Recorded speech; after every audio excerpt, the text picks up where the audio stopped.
Dhe pse kjo ditë kaq e mirë dhe kaq pozitive që na jep mundësinë me trekëndshën që ndodh Mërkuri me Plutonin, kjo ka të bëjë dhe shumë. Ajo që do të duket sepse është një kënd i dobishëm për të qenë më vëzhgues, për të përqendruar më lehtë në qëllimet tona, për të pasur më shumë mendime dhe mundësi për të zgjidhur enigmat e çështjeve të mëdha që mund kemi pasur në të shkuar. Një kënd i dobishëm nëse duam të mësojmë lëvizjen prapaskenat, persona të ndryshëm apo të zbulojmë sekrete. Është më se e sigurt sepse pikërisht Mërkuri në trekëndësh me Plutonin ka të bëjë shumë për njohjen dhe mundësitë e gjithçkaje që t'ju ndihmojnë, t'ju vinë në ndihmë për problemet që keni dhe t'i zgjidhni.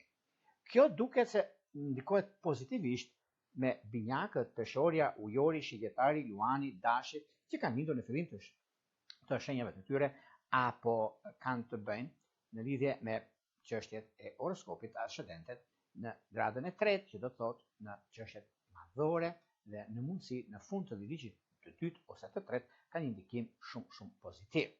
Gjithashtu, në këtë ditë kaq të bekuar, kemi të bëjmë me hënën e re, veçanërisht pozitive, që formohet në shenjën e binjakëve, duke formuar në lidhje me Mërkurin, me një trekëndësh me Plutonin dhe një gjashtkëndësh me Neptunin dhe Saturnin.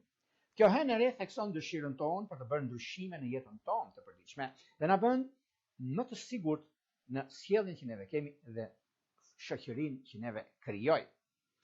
Gjithashtu, do jemi më të gatshëm të shprehim mendimet tona, të udhëtojmë nëpërmjet mendjes tonë dhe mundësisë së artë që na jepet tani tutje. Përpiqemi të ndryshojmë, të japim mundësi, vendime, gjithashtu ndikohen përsëri që kanë bënë binjakët, virgjëresha, shigjetari, peshqit, rriti qytetar ose të kanë ascendente në këto shenja. Mundësitë dhe rëndësitë, lidhje me punën, ndarje që keni pasur ka ribashkim duke filluar nga kjo ditë.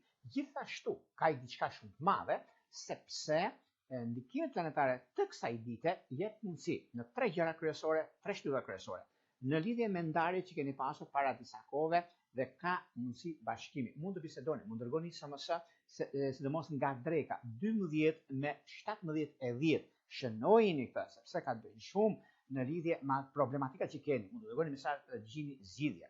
Ka të bëjë me punën, të hequr me pa të drejtë nga puna dhe kjo bën që pikërisht në këtë ditë kaq të rëndësishme, kaq të sigurt për atë çka kemi dhe atë çka jemi, kjo është një moment fantastik dhe kjo bën që juve të zgjidhni problemin. Në çështje që kanë bëjnë me paran, me ekonominë, me bankat, mund të shkoni në këtë ditë, sepse është dita më fantastike dhe mund të japi mundësinë, rëndësinë e gjërave të mëdha që ka të bëjnë me juve, pikërisht në këtë ditë. Prandaj, mos e lini pas dore, duke pasur parasysh dhe mundësitë dhe çështjet të mëdha që do keni tani e tutje, është momenti më fantastik dhe më i mirë. Sepse është një çështje që zgjidhet mbi problemet dhe mbi ndryshimet. Data 27 që jep dhe mundësirat dhe kohën e duhur për të marrë vendime të rëndësishme dhe momentet e duhura në anën tuaj. Në çështjet që kanë të bëjnë me disa vendime që juve do të merrni, disa vendime shumë të rëndësishme, ku këto janë që tani për tani është momenti i duhur mbi zgjidhje të konflikteve apo të çështjeve të tjera. Tani, para se të fillojmë me parashikimin e kësaj